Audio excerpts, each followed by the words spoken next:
حج تمتع یہی ہوتا ہے کہ یہاں پاکستان سے جاتے ہوئے آپ عمرے کا احرام باندھتے ہیں، نیت میں صرف عمرہ کرتے ہیں، اور حج کا احرام آپ نے بعد میں باندھنا ہے 8 ذو الحجہ کو۔ اب جو درمیان میں دن وہاں پہ آپ کو ملیں گے، 2 دن 4 دن 5 دن 6 دن، وہ آپ نے کیا کرنا ہے، وہاں پہ آپ زیادہ سے زیادہ عمرے کرنا چاہیں آپ کر سکتے ہیں،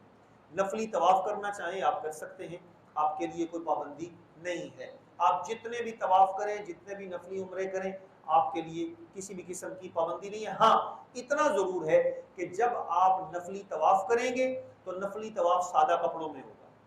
اس کے لیے احرام شرط نہیں ہے۔ ہاں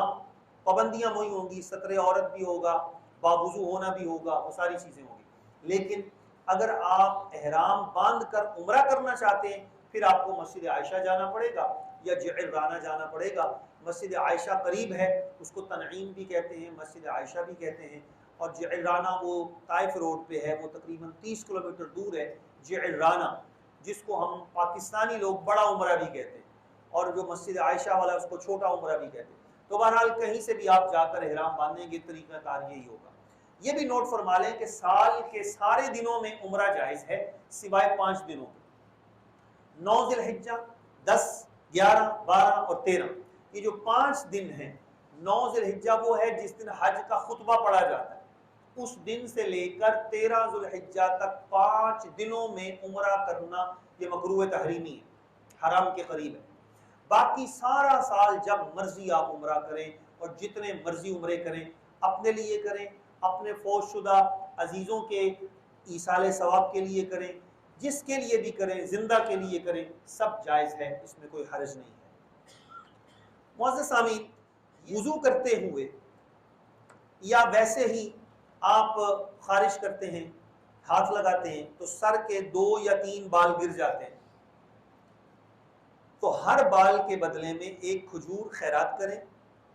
اور 3 سے زائد بال گرتے ہیں تو پھر صدقہ لازم ہوگا۔ وضو کرتے ہیں آپ، سر پہ مسح کرتے ہیں، سر کے یا داڑھی کے بال گر جاتے ہیں، جسم پہ آپ خارش کرتے ہیں، جسم کے بال گر جاتے ہیں، تو اگر 1-2 ہیں تو پھر آپ نے کھجور صدقہ کرنی ہے، 1 مٹھی گندم صدقہ کر دیں، یا تھوڑے سے پیسے صدقہ کر دیں، کسی غریب کو دے دیں۔ صدقہ سے مراد صدقہ فطر کی مقدار ہے، اور یہ حرم میں اور حرم کے علاوہ پوری دنیا میں کہیں بھی دیا جا سکتا ہے۔ حرم کے فقیروں کو بھی دے سکتے ہیں، اور پاکستان بھی آپ کسی کو کہہ سکتے ہیں یار میری طرف سے یہ 200، 500، 1000 روپیہ غریبوں کو دے دینا۔ جبکہ دم سے مراد ایک بکرا ہوتا ہے، یہ صرف حدود حرم میں دینا لازم ہوتا ہے، اگر کوئی ایسا جرم کیا جائے جس پر دم لازم آتا ہے۔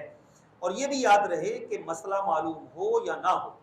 جان بوجھ کر جرم کیا جائے یا بھول کر، ہر صورت میں کفارہ لازم ہو جاتا ہے۔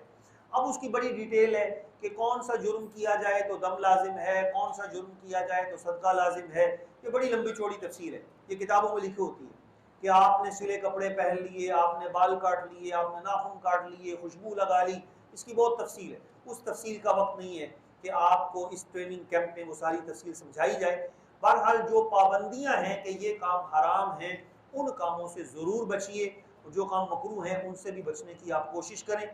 اور جو کام جائز ہیں ان کو آپ بہرحال ادا کر سکتے ہیں۔ سوال یہ کیا گیا کہ ایک بندے نے احرام کی چادر پہن لی ہے لیکن نیت نہیں کی، تو کیا وہ خوشبو لگا سکتا ہے یا نہیں؟ بہت اچھا سوال ہے، لیکن معزز سامعین مجھے امید ہے آپ کو یاد ہوگا میں نے عرض کیا تھا کہ نہ غسل کرنے سے احرام شروع ہوتا ہے، نہ چادر پہننے سے شروع ہوتا ہے، نہ نفل پڑھنے سے شروع ہوتا ہے۔ احرام کی پابندی شروع ہوتی ہے احرام کی نیت کرنے سے۔ تو اب جواب واضح ہو گیا کہ جب ایک بندے نے چادر پہنی ہے لیکن ابھی اس نے نیت نہیں کی تو پھر وہ خوشبو لگا سکتا ہے یا نہیں؟ بالکل لگا سکتا ہے، چونکہ نیت کرنے کے بعد پابندی شروع ہونی ہے، اور احرام کی چادر پہننے سے پابندی شروع نہیں ہوئی ہے، لہٰذا وہ بغیر کسی جھجک کے خوشبو لگا سکتا ہے۔ خوشبو عطر لگانی چاہیے، سپرے سے ذرا پرہیز کیا جائے۔ اچھا سوال ہے کہ ایک بندے نے احرام باندھا ہوا ہے، اب وہ کسی ایسے آدمی سے ملنا چاہتا ہے، جیسے ہمارے پاکستانی لوگ معانقہ کرتے ہیں، گلے ملتے ہیں، تو کیا وہ معانقہ کرتا ہے، اسے ڈر ہے کہ اس نے خوشبو لگائی ہے، وہ خوشبو کہیں مجھے نہ لگ جائے، تو بالکل اس کو معانقہ نہیں کرنا چاہیے، پرہیز کرنا چاہیے۔ حتیٰ کہ اگر اس نے ہاتھ کو خوشبو لگائی ہے تو پھر بھی اس کو پرہیز کرنا چاہیے، ایسے بندے سے نہیں ملنا چاہیے کہ جس نے خوشبو لگا رکھی ہے، کیونکہ اس کے کپڑوں سے چھوٹ کر اس کے کپڑوں کو یا اس کے جسم کو لگنے کا اندیشہ ہے۔ اسی واسطے ہم نے کہا تھا کہ ملتزم پہ بندہ مت جائے، حجر اسود کا بوسہ مت لے، چونکہ وہاں پہ خوشبو لگی ہوتی ہے۔ تو مسئلہ خوشبو کا ہے، وہ چاہے ملتزم سے لگی ہو چاہے انسان سے لگے، دونوں صورتوں میں وہ ممنوع ہے۔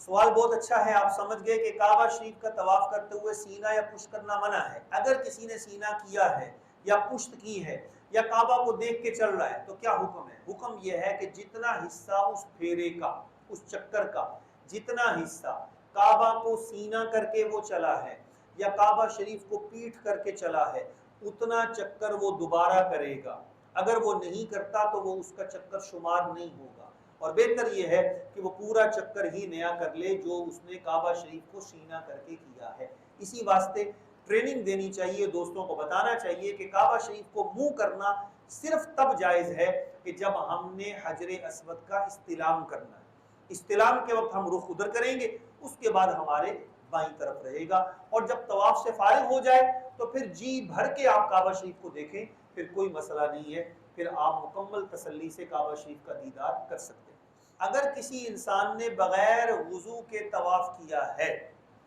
تو چونکہ طواف کے اندر وضو کرنا شرط ہے، بغیر وضو کے طواف کرے گا تو اس پر دم لازم ہو جائے گا،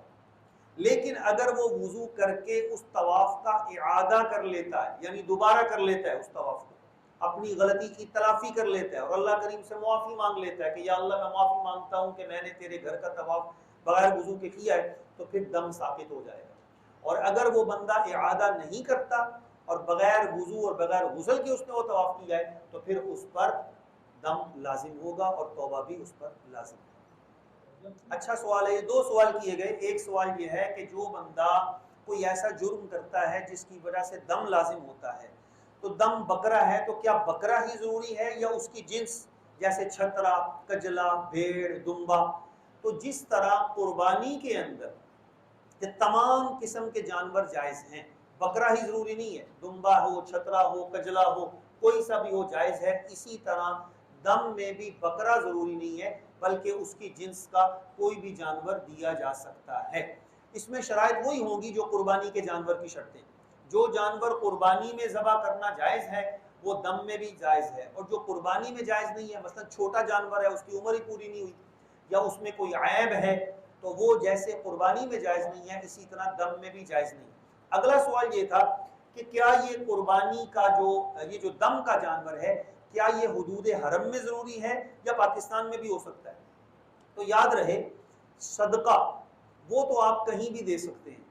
مدینہ پاک میں دیں، مکہ شریف میں دیں، کہیں بھی دیں، پاکستان میں دیں، لیکن جو دم ہوتا ہے یہ حدود حرم کے اندر ہی ضروری ہے۔ وہاں پر آپ رابطہ کریں سعودی گورنمنٹ سے یا وہاں رہنے والے پاکستانیوں سے پوچھیں کہ بھئی میرے اوپر یہ دم لازم ہے، یہ میں نے کفارے کا دم دینا ہے تو یہ میں کہاں دوں، تو وہ آپ کو بتا دیں گے۔ اور یہ بھی یاد رہے کہ جو کفارے کا یعنی دم کا بکرا ہوگا یا چھترا ہوگا اس کا گوشت آپ نہیں کھا سکتے، وہ غریب آدمیوں کا حق ہے، غنی اور مالدار آدمی وہ نہیں کھا سکتا، وہ صرف مستحق اور غریب آدمی ہی کھا سکتا ہے۔ حج کی قربانی کا گوشت، اچھا سوال ہے، بالکل حج کی قربانی کا گوشت سارے کھا سکتے ہیں، جیسے یہاں کی قربانی کا گوشت ہم سارے کھا سکتے ہیں، حج کی قربانی کا گوشت بھی تمام غنی، فقیر یعنی مالدار اور غریب سارے کھا سکتے ہیں، اس میں کوئی پابندی نہیں ہے، بلکہ اگر میسر آئے تو بندے کو کھانا چاہیے، سنت مطہرہ ہے۔ سوال یہ کیا گیا کہ صرف مسجد حرام میں ایک نماز لاکھ کے برابر ہے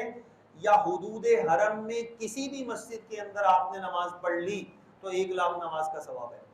یاد رہے کہ حدود حرم میں ایک نماز کا ثواب لاکھ کے برابر کی فضیلت نہیں ہے، مسجد حرام کے اندر ایک نماز کا ثواب لاکھ کے برابر ہے۔ وہاں پر ایجنٹ کئی دفعہ کہتے ہیں یار ہوٹل میں ہی نماز پڑھ لو، یہ بھی تو حدود حرم ہے، یہاں پر بھی آپ کو ثواب مل جائے گا۔ وہاں تو لوگ بازاروں میں بھی پڑھ رہے ہوتے ہیں، نماز کا ٹائم ہے تو سڑک پر ہی مصلی بچھا لیتے ہیں، تو نماز کے ثواب کی جو فضیلت ہے اس کا تعلق مسجد حرام کے ساتھ ہے، اس کا تعلق حدود حرم کی ہر مسجد کے ساتھ نہیں ہے۔ اچھا سوال ہے، اگر کسی انسان کے بال خود بخود گرتے ہیں، جیسے کچھ لوگ سو کے اٹھتے ہیں تو دیکھا تکیے پہ بال پڑے، کچھ لوگوں کے بال جھڑنے کی بیماری ہوتی ہے، ویسے ہی بال ان کے گرتے ہیں۔ تو جو بال انسان کی اپنی حرکت کے بغیر گر رہا ہے، ہم خود خارش نہیں کر رہے، خود وضو کرتے ہوئے مسا نہیں کر رہے، ہماری حرکت کے بغیر گر رہا ہے، اس پر کوئی دم، کوئی صدقہ، کچھ بھی نہیں۔ اور جو بال ہماری حرکت سے، جیسے خارش کریں، وضو کریں، یا جسم پہ کوئی بال توڑے، وہ ہماری چونکہ اپنی حرکت اور ہمارے عمل سے ہو رہا ہے، اس بال کا یہ مسئلہ ہے جو ابھی لکھا گیا ہے۔ تو جس بندے کے بال بغیر کسی وجہ کے جھڑتے ہوں، چاہے سارے ہی بال جھڑ جائیں، اس پر کوئی دم، کوئی صدقہ، کچھ بھی نہیں۔ بہت اچھا سوال ہے۔ اسلامی بہنوں کے لیے آج کل ایسی ادویات، ایسی میڈیسن مارکیٹ میں موجود ہیں، اگر وہ استعمال کر لیں تو ان کے پیریڈز ڈیلے ہو جاتے ہیں۔ اب وہ مطمئن ہو کر عمرہ کریں، نماز پڑھیں، بیت اللہ کا طواف کریں، انہیں کوئی ڈر خطرہ نہیں ہوتا۔ اس کے بارے میں شرعی حکم یہ ہے کہ کسی لیڈی ڈاکٹر کے مشورے سے انہیں استعمال کرنا چاہیے، چونکہ وہ میڈیسن بعض موقع پر کوئی پرابلم بھی پیدا کر سکتی ہیں۔ اگر وہ لیڈی ڈاکٹر کہتی ہے بھی آپ کو اس سے کوئی نقصان نہیں ہوگا، تو شرعی طور پر اگر کسی ہماری بہن نے وہ میڈیسن استعمال کی ہیں اور اس کی وجہ سے ان کے پیریڈ رک گئے ہیں، تو وہ بغیر کسی جھجک کے طواف، نماز، سب چیزیں کر سکتی ہیں۔ لہٰذا ہم ان کو یہ مشورہ نہیں دیتے کہ آپ ضرور میڈیسن لیں، مشورہ وہ اپنے ڈاکٹر سے کریں، لیکن اگر انہوں نے لے لی ہیں اور اس سے وہ پاک ہیں تو بغیر کسی جھجک کے طواف اور نماز کر سکتے ہیں۔ یہ جو آپ بات کر رہے ہیں کہ آپ مدینہ پاک اگر جاتے ہیں تو مدینہ طیبہ جاتے ہوئے آپ پر کسی بھی قسم کی کوئی پابندی نہیں ہے۔ وہ میں نے شروع میں عرض کر دیا تھا کہ مدینہ پاک میں جاتے ہوئے احرام کا یا عمرے کا کوئی مسئلہ نہیں ہے۔ آپ مدینہ پاک جائیں گے، جتنا عرصہ وہاں آقا علیہ الصلوۃ والسلام کی بارگاہ اقدس میں حاضری کا شرف ملے گا وہ آپ سمیٹیں گے۔ اس کے بعد جب آپ مکہ شریف کے لیے ابیار علی پہ آئیں گے، جو ذوالحلیفہ جگہ ہے، تو وہاں سے آپ نے احرام باندھنا ہے اور پابندیوں کا تعلق وہاں سے شروع ہوگا۔ پاکستان سے جاتے ہوئے آپ بالکل مکمل اپنے کپڑے پہن کر جائیں گے اور کسی بھی طرح کی کوئی پابندی نہیں ہے، نہ جوتوں کی نہ لباس کی۔ وہ پابندی شروع ہوگی مدینہ طیبہ سے جب آپ مکہ شریف کا سفر شروع کریں گے تب۔ اچھا سوال ہے کہ مسجد حرام میں اگر ہم نماز پڑھیں گے تو اکیلے پڑھیں گے تو پوری پڑھیں گے یا قصر پڑھیں گے؟ اصل میں اس کا تعلق اس چیز کے ساتھ ہے، اس مسئلے کو سمجھ لیجئے کہ جو انسان یہاں سے جا رہا ہے وہ اگر مکہ شریف میں 15 دن مسلسل 15 دن ٹھہرتا ہے تو پھر وہ مسافر نہیں رہتا، مقیم بن جاتا ہے۔ 15 دن یا اس سے زیادہ ٹھہرتا ہے مکہ شریف میں، 15 دن سے کئی زیادہ دن رہ سکتا ہے، تو ایسا انسان وہاں پر مقیم ہو جائے گا۔ اور مقیم انسان کا حکم یہ ہے کہ اگر وہ اکیلے بھی نماز پڑھتا ہے تو پھر وہ پوری نماز پڑھے۔ لیکن افضل یہ ہے کہ آپ حج کے لیے دھلا ہوا احرام ایک دفعہ پہن لیں، صاف ستھرا، کیونکہ حج کے دن ہوتے ہیں زیادہ۔ حج کے دنوں میں احرام مسلسل 3-4 دن باندھے رکھنا ہے آپ نے، تو وہ میلا بھی ہو جاتا ہے، پسینے کی اسمیل بھی آنی شروع ہو جاتی ہے۔ تو اگر وہ پہلے سے ہی وہ میلا ہے تو پھر وہ زیادہ اور میلا ہو جائے گا۔ تو آپ کے سوال کا جواب یہ ہے کہ عمرے کا احرام حج کے لیے استعمال کرنا جائز ہے، بالکل جائز ہے، لیکن بہتر یہ ہے کہ اس کو دھو لیا جائے۔ اگر کوئی مرد طواف الزیارہ نہیں کرتا 12 تاریخ کو، اب دیکھیں مسئلہ تو بڑا نازک سا ہے، 12 تاریخ تک لازماً کر لینا چاہیے، جیسا کہ قربانی ہے یہ 12 تاریخ کی شام تک لازماً کر لینی چاہیے۔ اگر کسی مرد نے طواف زیارت 12 تاریخ تک نہیں کیا، بعد میں کرتا ہے، تو پھر اس کو طواف زیارت بھی کرنا پڑے گا اور ساتھ گائے یا اونٹ کی قربانی بھی دینی پڑے گی۔ ایک قربانی وہ ہوتی ہے جو پوری دنیا میں کی جاتی ہے، جو کہ ایک مالدار شخص کرتا ہے جسے اللہ نے استطاعت دی ہے۔ جو حاجی وہاں پہ پہنچا ہوا ہے عام طور پر وہ مسافر ہوتے ہیں۔ مسافر حاجی جو قربانی کرتا ہے وہ حج کا شکرانہ ہے، وہ حج کا شکرانہ ہے، وہ والی قربانی نہیں ہے جو کہ ایک صاحب استطاعت قربانی کرتا ہے، جیسا کہ پاکستان میں ہم قربانی کرتے ہیں، پوری دنیا میں ہوتی ہے۔ لیکن مسئلہ یہ ہے کہ اگر کوئی حاجی ایسا ہے جو وہاں پر مقیم بن چکا، 15 دن سے زیادہ اس نے مکہ شریف میں گزارے ہیں، 15 دن سے زیادہ وہ وہاں پہ مقیم ہے، تو اب مقیم بندہ اگر صاحب استطاعت ہے تو وہ 2 قربانیاں کرے گا، ایک قربانی تو حج کے شکرانے کی کرے گا اور ایک قربانی وہ والی کرے گا جو قربانی یہاں پہ پاکستان میں کی جاتی ہے۔ تو جو بندہ وہاں پر قربانی 2 کر رہا ہے مقیم نہ ہونے کے باوجود، مسافر ہو کر، وہ اپنی مرضی سے کر رہا ہے، اس کو شریعت نے پابند نہیں کیا۔ ہاں اگر وہ وہاں پر مقیم بن جاتا ہے تو پھر صاحب استطاعت بھی ہے، یعنی فقیر نہیں ہے، صاحب استطاعت بھی ہے، تو پھر وہ 2 قربانیاں کرے گا، ایک حج کی قربانی کرے گا اور دوسری قربانی وہ والی جو کہ ایک صاحب استطاعت ہے۔ کہیں بھی کی جا سکتی، یہاں بھی کروائی جا سکتی ہے۔ بہت اچھا سوال ہے۔ وہیں سے بندہ فون کر دیتا ہے یار میری طرف سے قربانی پاکستان میں ہی کر دینا، جائز ہے، کوئی حرج نہیں۔ حج بدل، اچھا سوال ہے۔ حج بدل 2 طرح کا ہوتا ہے،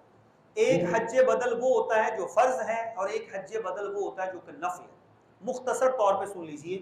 حج بدل فرض کیا ہوتا ہے؟ حج بدل فرض کا مطلب یہ ہے کہ ایک بندہ خود حج نہیں کر سکا، بیمار ہے یا غفلت اس نے کی یا کوئی اور وجہ تھی، اب وہ حج کرنے سے معذور ہو گیا، اتنا بوڑھا ہو گیا کہ اب نہیں جا سکتا، پہلے غفلت کرتا رہا، حج ویسے اس پہ فرض ہے۔ اب یہ بندہ کیا کرے گا؟ اس پہ لازم ہے کہ کسی بندے کو اپنی طرف سے نمائندہ بنا کے حج کے لیے بھیجے، یہ ہے حج بدل فرض۔ اب یہ بندہ اس کو سارے خرچے بھی دے گا، اخراجات بھی دے گا، ٹکٹ کے بھی، وہاں کے بھی خرچے، اور اسے کہے گا کہ تو نے یہ حج میری طرف سے کرنا ہے، اور جس کو بھیجا جائے وہ بندہ صاحب علم ہو، مسائل حج کو سمجھتا ہو، اور اگر اس نے اپنا حج فرض پہلے ادا کر لیا ہو تو یہ سب سے بہتر ہے۔ اگر اس نے فرض حج ادا نہیں کیا تو پھر بھی اس کو بھیجا جا سکتا ہے، لیکن شرط یہ ہے کہ جو بھیجنے والا ہے اس پر حج فرض بھی ہو اور یہ خود حج کی ادائیگی سے معذور بھی ہو۔ اگر یہ خود حج کر سکتا ہے تو پھر یہ حج بدل پہ کسی کو نہیں بھیج سکتا، یہ حج بدل فرض کی بات ہو رہی ہے۔ اور ایک حج بدل نفل ہوتا ہے، وہ نفلی کیا ہوتا ہے؟ جیسا کہ کئی لوگ اپنے ماں باپ کی طرف سے، دادا دادی کی طرف سے، نانا نانی کی طرف سے، کسی عزیز کی طرف سے نفلی حج کرتے اور اس کا ایصال ثواب کر دیتے کہ نہیں اس کا ثواب ہمارے فلاں عزیز کو مل جائے، وہ نفلی حج ہوتا ہے، وہ حج بدل نفلی ہوتا ہے، وہ فرض نہیں ہوتا۔ تو حج بدل فرض کی بنیادی شرائط میں شامل ہے کہ جس کا کیا جا رہا ہے وہ خود حج کرنے پر قادر نہ ہو اور سارے حج کے اخراجات وہ ادا کرے، اور جس کو بھیجا جا رہا ہے وہ بھی اس کی نیت کے مطابق ہی حج ادا کرے۔ اگر فوت شدہ کی طرف سے حج بدل ہے تو پھر میری بات وہی ہوگی کہ فوت شدہ پر اگر حج فرض تھا اور اس نے نہیں کیا، اب اس کا وارث کر رہا ہے، تو پھر یہ ایک طرح سے حج فرض ہو رہا ہے۔ وہ نیت یہی کرے گا کہ یا اللہ یہ اس حج کا اجر میرے فلاں کو عطا فرمانا، میں اس کی طرف سے حج کا احرام باندھ رہا ہوں۔ اور اگر جس فوت شدہ کی طرف سے کر رہا ہے اس پہ حج فرض نہیں ہوا تھا، وارث خود ہی اپنی خوشی سے اپنے کسی عزیز کی طرف سے کر رہا ہے، تو پھر اس کے 2 طریقے ہیں۔ ایک طریقہ تو یہ ہے کہ حج کرے خود اپنی طرف سے اور بعد میں اس کا ثواب اس کو ایصال کر دے، یا اللہ یہ جو ثواب، یہ میں نے حج کیا اور عمرہ کیا، اس کا ثواب اس کو عطا فرما۔ اور دوسرا طریقہ یہ ہے کہ حج کا احرام باندھتے وقت اس کی نیت کر لے کہ میں اس کے ایصال ثواب کے لیے اس کی طرف سے حج نفل کر رہا ہوں۔ بالکل کیا جا سکتا ہے، نابالغ کے لیے کیا جا سکتا ہے، لیکن نابالغ کا حج فرض ادا نہیں ہوگا اس سے، وہ بالغ ہو جائیں اور اس پر حج فرض ہو تو پھر جی بالکل کیا جا سکتا ہے۔ حج بدل کے لیے اگر کوئی بھیج رہا ہے تو بھیجنے والے کی نیت ہوگی، جانے والے کی نہیں ہوگی، اور اگر حج بدل خود کر رہا ہے اپنی طرف سے نفلی کر رہا ہے تو پھر نفلی کے لیے تو ظاہر ہے پہلے عمرے کی نیت کرے گا، بعد میں حج کی نیت کرے گا۔ اسی کی طرف سے عمرے کی بھی نیت کر لے اور اسی کی طرف سے حج کی بھی کر لے، اور یہ بھی جائز ہے چونکہ عمرے زیادہ بھی کیے جا سکتے ہیں، ایک عمرہ اس کے لیے کر لے، ایک اپنے لیے کر لے، کسی اور کے لیے کر لے۔ جس خاتون پہ حج فرض ہوا اور اس کے ساتھ محرم نہیں ہے، مسئلہ یہ ہے کہ اگر خاتون کا محرم نہ ہو اور محرم کے جانے کی وہاں پر استطاعت بھی نہ ہو تو اس خاتون پہ حج فرض ہی نہیں ہوتا۔ خاتون پہ حج کے فرض ہونے کی بنیادی شرائط میں یہ شرط شامل ہے کہ محرم کے ٹکٹ اور اخراجات ٹوٹل ہوں، پھر اس خاتون پہ حج فرض ہوگا، ورنہ حج فرض نہیں۔ اس کو چاہیے کہ پھر وہ کسی محرم کو عمرے پہ ساتھ لے جائے، اگر اس کو شوق ہے کہ میں جاؤں وہاں پر اللہ کا گھر دیکھوں تو پھر وہ عمرہ کر لے، اور عمرے کے لیے بھی کسی محرم کا انتظام کر لے، چونکہ حج اب بہت مہنگا ہو چکا ہے، عمرہ جبکہ سستا ہے۔ عمرے کا طواف کرتے ہوئے بندہ بے ہوش ہو گیا اور اس کو بے ہوشی میں واپس ملک بھیج دیا، پاکستان بھیج دیا۔ اب ایسے بندے کا چونکہ عمرہ مکمل نہیں ہوا، طواف کرنا عمرے کا ایک فرض ہے، وہ رہ گیا ہے۔ اب اللہ تعالیٰ توفیق دے تو ایسا بندہ دوبارہ جائے، عمرے کی قضا کرے اور دم بھی ادا کرے۔ دو نمازیں جمع کرنے کی شرط ہے، امام حج اور احرام حج۔ حج کا امام ہو اس کے پیچھے، اور نمبر 2 احرام حج۔ جب امام الحج کے پیچھے آپ نہیں پہنچ پائے بلکہ لاکھوں لوگ ہیں اور اپنے اپنے خیمے میں پڑھ رہے ہیں، تو پھر حکم یہ ہے کہ آپ ظہر اپنے وقت میں پڑھیں گے اور عصر اپنے وقت میں پڑھیں گے، چونکہ امام الحج اور احرام الحج دونوں شرطیں نہیں پائی گئیں۔ احرام تو آپ کا موجود ہے لیکن امام حج نہیں ہے، لہذا جو لوگ اپنے خیمے میں پڑھتے ہیں، حنفی الحمدللہ ہم چونکہ حناف ہیں تو ہم اپنی نماز ظہر اپنے وقت میں پڑھتے ہیں اور نماز عصر اپنے وقت میں پڑھتے ہیں، چونکہ دو نمازوں کو ایک وقت میں جمع کرنے کے لیے یہ دو شرطیں۔ مدینہ پاک میں 40 نمازوں کی فضیلت کے بارے میں حدیث پاک ہے، مفہوم حدیث یہ ہے کہ جو بندہ 40 نمازیں مسجد نبوی شریف میں پڑھے گا، اس طرح کہ اس کی ایک نماز بھی فوت نہ ہو، تو ایسے شخص کے لیے 2 انعام ہیں۔ ایک یہ کہ اس کے لیے نفاق سے براءت لکھ دی جاتی ہے، یعنی اس کا دل اللہ کبھی منافق نہیں ہونے دے گا، اس کا دل مومنوں والا مخلص رہے گا، اور دوسرا یہ کہ اس کے لیے جہنم کی آگ سے براءت لکھ دی جاتی ہے۔ یہ فضیلت ہے بہت بڑی، لیکن اگر کسی وجہ سے آپ کا پیکج کم ہے، 6 دن ہیں آپ کے، 4 دن ہیں، اور آپ 40 نمازیں چونکہ وہ 8 دن میں پوری ہوتی ہیں، اگر آپ کسی وجہ سے پوری نہ کر پائیں تو یہ مت سمجھیے کہ ہمارا حج نہیں ہوا۔ یہ 40 نمازیں حج کے فرائض میں شامل نہیں ہیں، فضیلت ہے بہت بڑی، اور فضیلت مل جائے تو سبحان اللہ نور علی نور ہے، لیکن اگر نہ ملے تو حج بہرحال اس سے ادا ہو جاتا ہے آپ کا۔ چونکہ حج کے لیے تو ہم گئے، اب ہمارے پیکج میں یہ ہے کہ ہم پہلے مدینہ پاک چلے گئے، تو بعض علماء نے تو مدینہ پاک پہلے حاضری کو افضل قرار دیا ہے، بعض نے حج کے بعد حاضری کو افضل قرار دیا، اس میں کوئی حرج نہیں ہے۔ جس طریقے سے بھی حاضری مل جائے مدینہ پاک کی، انشاءاللہ فضیلت مل جائے گی۔ وجہ اس کی یہ ہے کہ آقا کریم صلی اللہ تعالی علیہ وآلہ وسلم کا ارشاد مبارک ہے، جس کا مفہوم یہ ہے کہ جو بندہ مدینہ طیبہ آئے اور میری زیارت کے علاوہ اس کی کوئی اور حاجت نہ ہو، تو مجھ پر حق ہے کہ میں قیامت کے دن اس کی شفاعت کروں گا۔ طبرانی شریف کی روایت ہے۔ لہٰذا حج سے پہلے چلے جائیں تب بھی بارگاہ نور علی نور ہے، حج کے بعد چلے جائیں تب بھی نور علی نور ہے۔ یہ کوئی پابندی نہیں ہے کہ حج کے بعد ہی حاضری پیش کی جائے، پہلے بھی کر دی جائے تو سبحان اللہ۔ جنت المالا اور جنت البقیع کے اندر جوتے پہن کر جانا، سوال، جنت المالا اور جنت البقیع کے اندر جوتے چھوڑ کر ننگے پاؤں بھی نہیں جانا چاہیے۔ وجہ یہ ہے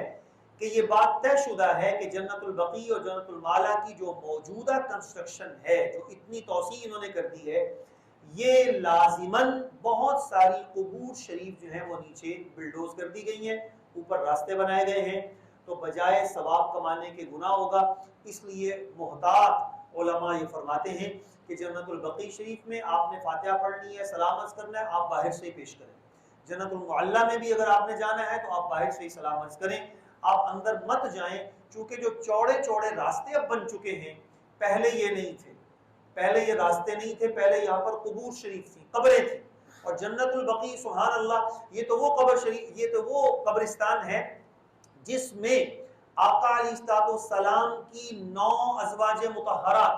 9 پاک بیبیاں آپ یہاں پر مدفون ہیں،